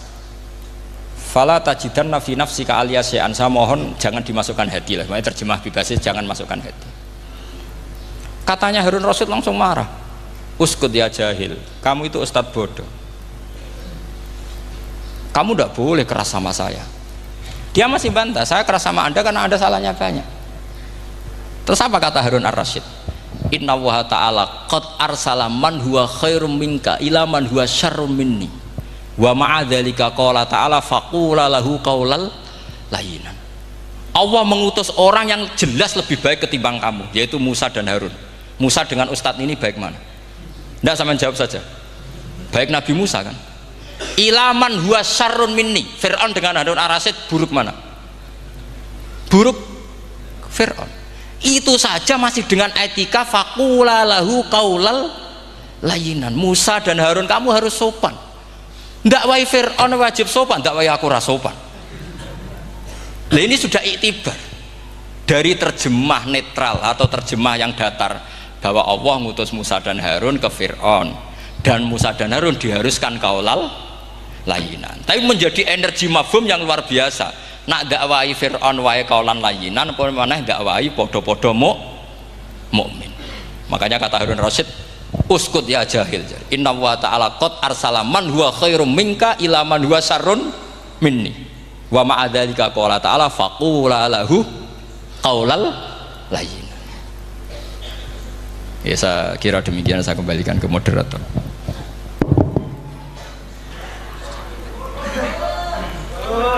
Ya, setengah jam Jumatan. Ini nanti Jumatan setengah jam apa ini pun mepet. Alhamdulillah penyampaian materi dari beliau telah selesai. Sangat menarik, gamblang dan sangat jelas sekali, sehingga mungkin tidak butuh untuk kesimpulan dari moderator. Jadi dialog ada waktu 30 menit. 30 menit kami buka 2 pertanyaan dulu. Mungkin yang dari depan ada mic, monggo dibaring niki Bapak Majroh niki. Satu orang satu pertanyaan Pak nggih.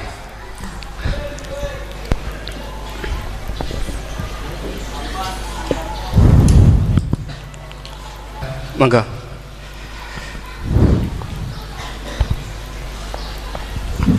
Assalamualaikum warahmatullahi wabarakatuh. Waalaikumsalam. Dumateng Yai, ini ada pertanyaan tentang penafsiran Al-Quran berdasarkan ilmu sains. Untuk abad sekarang kita mengenal teori ledakan besar yang sudah sangat populer. Namun walau demikian ilmu ini masih dalam bentuk zon yang wakilnya hakikatnya kita belum tahu dan belum yakin secara pasti. Namun teori ledakan besar ini kemudian disinkronkan dengan Al-Quran dengan penafsirannya bahwa ternyata di dalam Al-Quran itu sudah ada teori ledakan besar.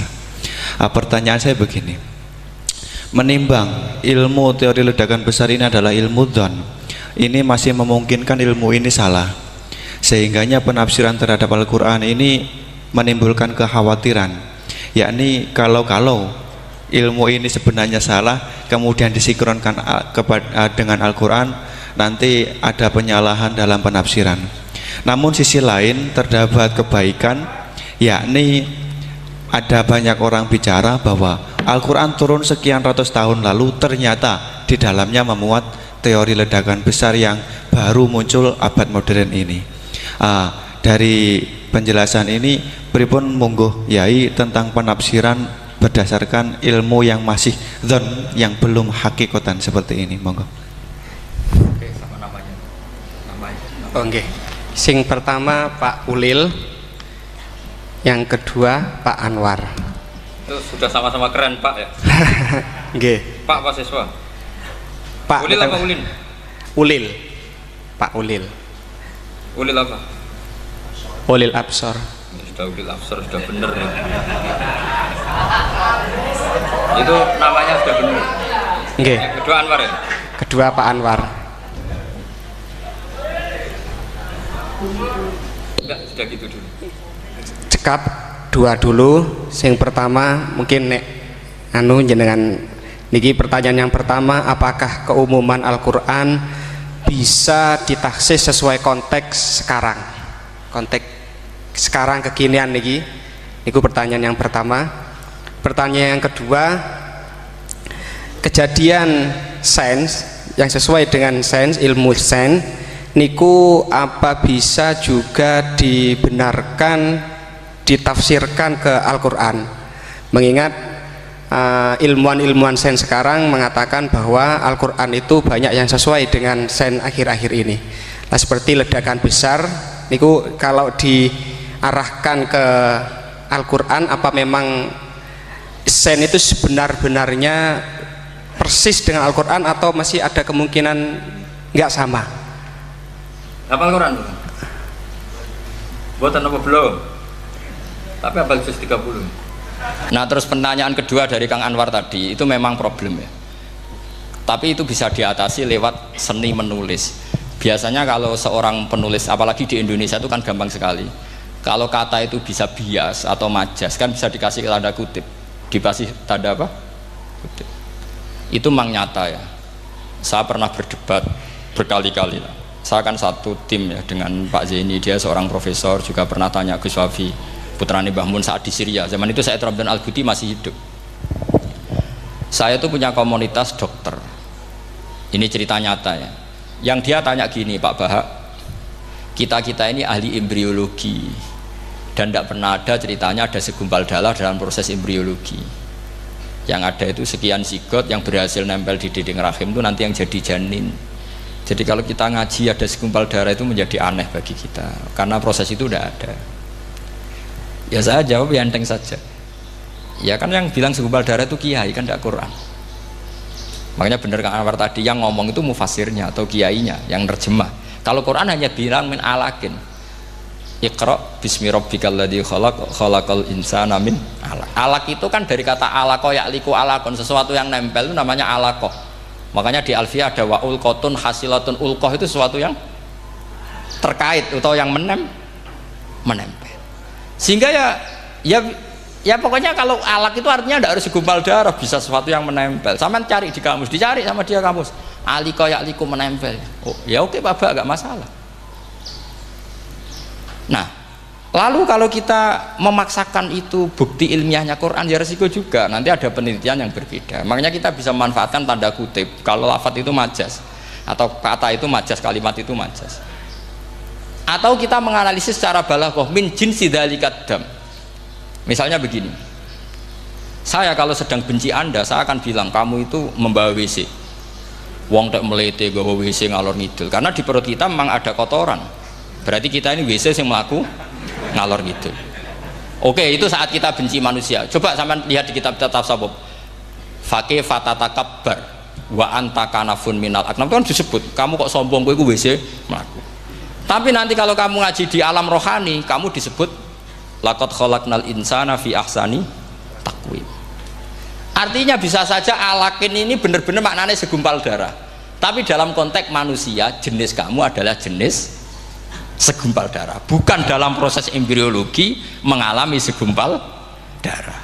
Kita masih bisa berkelit, asal kamu ilmunya banyak, hafalaman banyak, tetap bisa berkelit. Problemnya kadang kita tidak punya ilmu.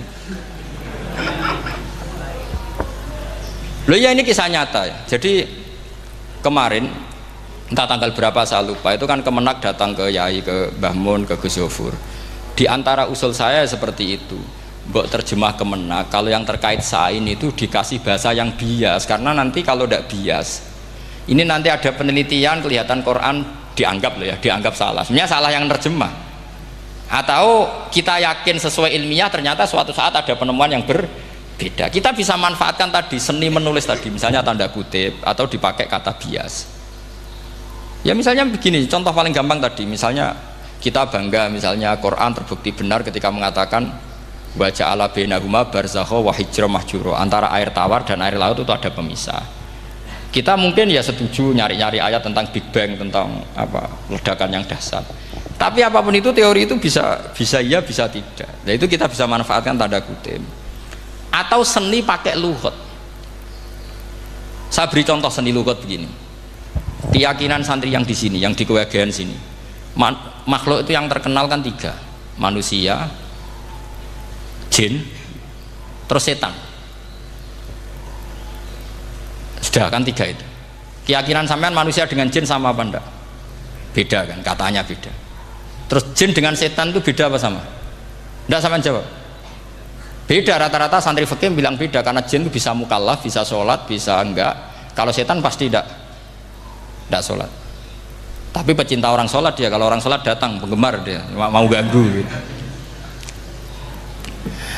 Nah sekarang pertanyaannya gini, lalu ketika para ulama mengatakan jin dan malaikat itu beda, jin dengan setan beda, tapi di Quran itu ada loh ayat fasajadu illa iblis kana minal jinni fafasaqa an amri rabbi. Jelas ayatnya di surat Isra kalau nggak salah tuh, kana minal jin, kana ono sopo iblis iku minal jinni.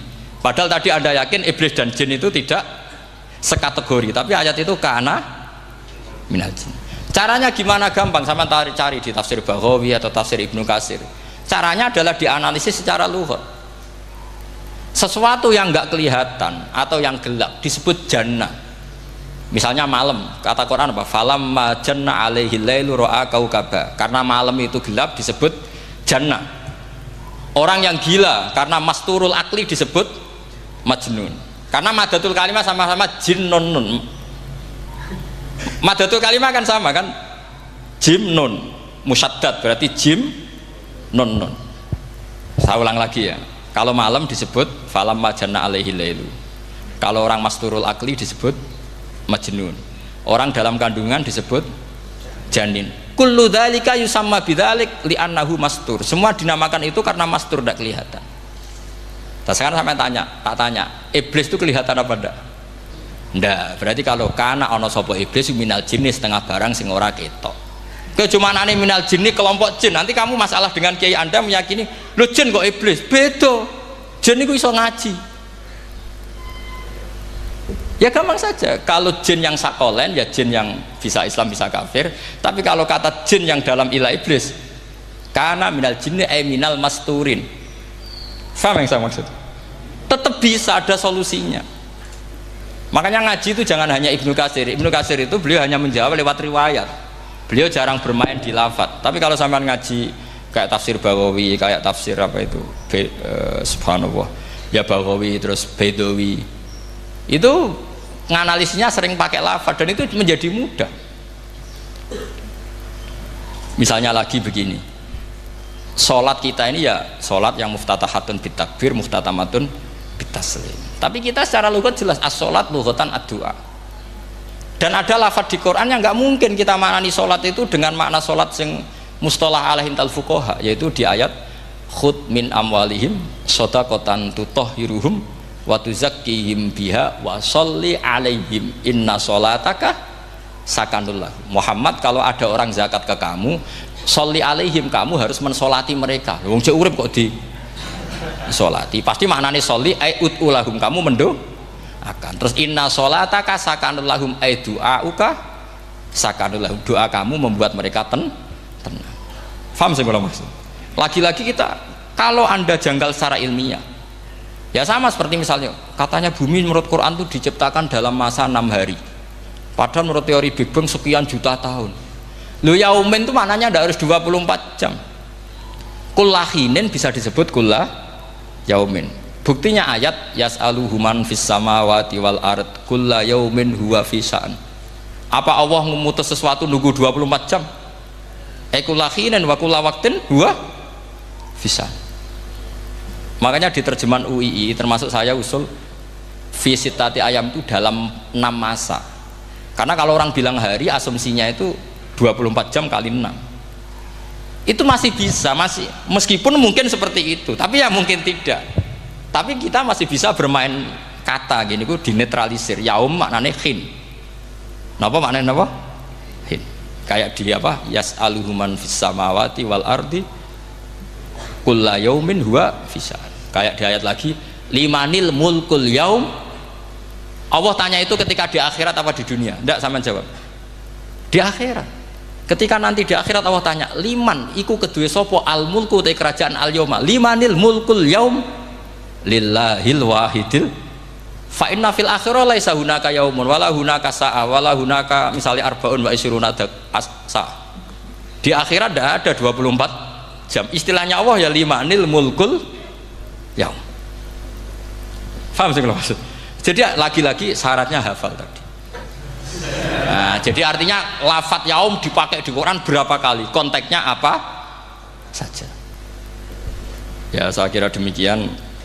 Mungkin kita anggap cekap ya, karena tadi apa ini Jumatan, terus tak pikir tanya itu ya saya yang tanya itu, karena itu tadi ya nggak apa-apa kalau masih ada yang tanya, tapi saya pikir ya itu tadilah yang saya utarakan, saya kira cukup. Kalau ingin alim memang syaratnya harus hafal banyak, terus ya kalau ndak ya itu tadi harus orang sudah ndak ada semua, terus tinggal kita yang hidup, itu pasti kita alim sendiri itu. Ya pilihannya hanya itu. Tapi kalau ingin kompetisi masih gampang lah. Di Kediri banyak orang alim, di Rembang banyak, kan bisa. Cara Imam Bukhari al-luqi wal mu'asyarah, bisa sering ketemu lewat ngaji kilatan atau ngaji. Karena kiai banyak. Ada yang kiai fanatik khatam, kilatan. Di sarang ya banyak, kados Gus itu ngaji butuh khatam. Khatam itu barokah, kan pernah mendengar sekian. Ada kiai yang senengannya yang penting faham. Ada kiai yang kebetulan nasibnya baik, ya faham ya khatam. Itu ada santri macam-macam, sementing khatam, ono sing penting paham, ono sing penting ya penting untuk barokah. Terus repot asal ini, repot es. Tapi yang penting itu saya mohon lah, kalau orang lain tahu Quran lewat terjemah, kita kalau bisa jangan lah. Kita ini ngaji Jalalain, ngaji tafsir Sawi, ngaji macam-macam. Saya itu kalau sinau tafsir itu tak ulang-ulang, saya itu sampai lupa khatam Jalalain berapa kali itu sampai lupa. Karena itu tadi, setiap saya baca pasti nanti analisisnya beda. Tadi misalnya u'budu rabbakum, kalau dalam konteks orang kafir jelas wahidu rabbakum, karena mereka masih melakukan isyrak. Tapi kalau orang Islam dibilang cong kamu ibadah, dawimu alal ibadah, karena sudah Islam. Itu Imam Suyuti tidak konsisten. Nggak konsistennya karena beliau orang alim. Ya Yuhannas kadang ditafsiri ahla Makkah. Memang saat itu konteksnya Makkah. Tapi dalam konteks Islam tentu wama arsalnaka illa kafatal lidasi basyira wa nadhira. Itu kan ulama. Kalau ingat asbabun nuzul ya Yuhannas jelas ahla Makkah. Tapi kalau ingat umumul Quran nas ya kullan nas, bukan harus ahla apa? Makkah. Makanya ada fi tafsirin qala ahla Makkah, wa fi tafsirin akhar dia bilang ayyan nas. Ini yang mengulang-ulang akan paham karena konteksnya apa? Beda. Lagi-lagi ya tadi harus hafal. Ayuhan nas dipakai Quran berapa kali? Konteksnya apa saja? Makanya Ibnu Abbas ketika ditanya bagaimana perbedaan ayat Makkiyah dan Madaniyah, beliau enteng jawab.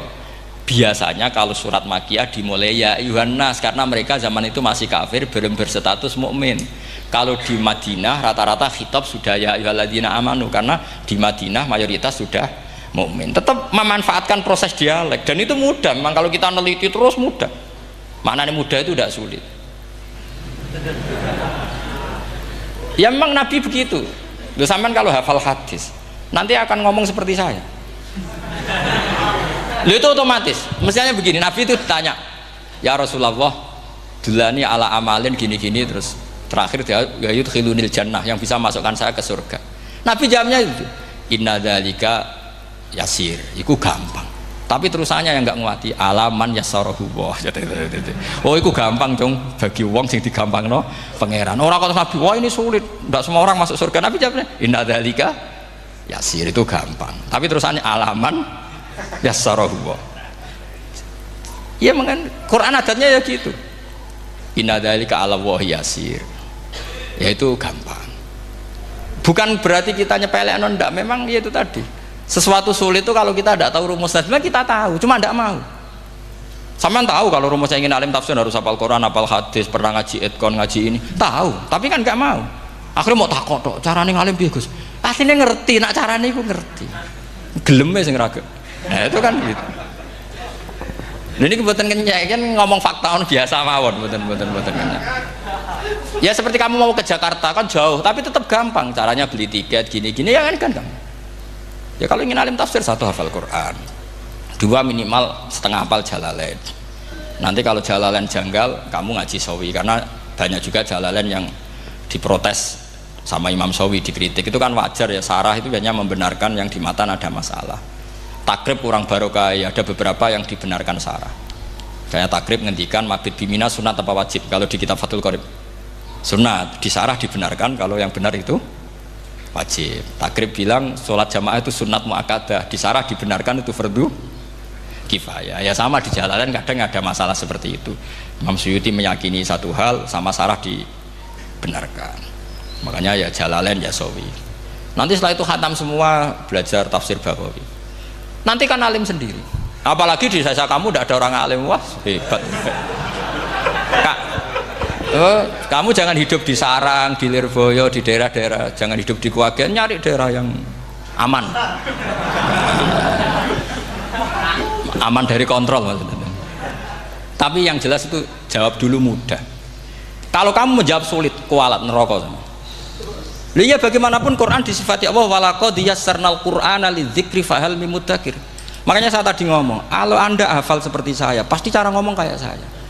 Kita mau ngomong Quran sulit tidak mungkin. Kita ini ingat kalau Allah mensifati Quran walaqad yassarnal Qur'ana. Fakaifa wasafahu wa bil yusri wa anta taqulu bil usri. Bagaimana Allah mengatakan yusrun kemudian Anda mengatakan usr. Neraka sama bantah pangeran. Atau gini, kalau terpaksa muni sulit Gus, tapi sementara ini pokoknya tambahi gitu lah, nanti ya masih sulit, tapi ya bisa saja tidak sulit. Karena tadi bukti kalau Quran mudah, orang kafir ketika dibacakan yang nangis banyak. Raja Najasyi sebelum Islam dibacakan surat oleh Ja'far bin Abi Thalib nangis. Inna hadza wa ma nazala ala Musa lamin miskatin wahidah. Ini dengan Taurat pasti dari pintu yang sama, dari nur yang sama. Miskat itu nur. Faham nangis sampai wa idza sami'u itu belum Islam loh ketika itu. Wa idza sami'u ma unzila ilar rasuli tara a'yunahum tafidu minad dam'i mimma arafu minal hak lagi yaquluna rabbana amanna. Artinya fahimu hina kanu fil kufr. Mereka faham ketika masih kafir. Karena muyassar, Quran itu muyassar. Faqih fala tafham. Wa anta tata'alam kutuba kadza wa kadza wa takhtimu kutuba kadza kadza. Kok ijek kadza. Ada gua entek kadane. Ini bukan kritik, ini pelurusan. Sampean jangan sensitif, kok cawe wedok yang kandhani sensitif, mutung. Ini pelurusan. Jelas Quran disifati walaqad yassarnal Qur'ana lidzikri fahal mim muddakir. Dan itu nyata, saya ulang lagi itu nyata.